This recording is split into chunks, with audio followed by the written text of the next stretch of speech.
গ্রাম থেকে বের করে দেয়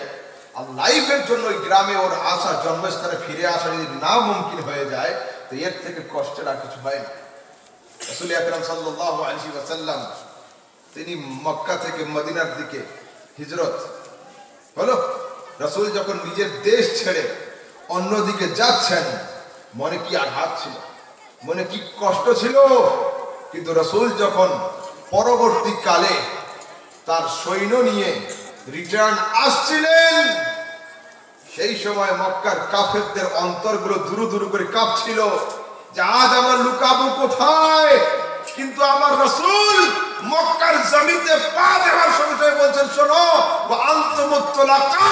তোমরা তোমাদের চরিত্রের পরিচয় দিয়েছো আমার সঙ্গে জুলুম করে, তোমাদের ভয় করার দরকার নেই, আমি আজ প্রতিশোধ নিতে আসিনি, আমি তোমাদেরকে ক্ষমা করে দিলাম, আমি তোমাদের ক্ষমা করে দিলাম। আচ্ছা আর একটা জিনিস শোনাই, এখানে যারা স্কুল কলেজের স্টুডেন্ট আছো তোমরা খুব ভালো মতোই জানো জাপানের হিরোশিমা এবং নাগাসাকি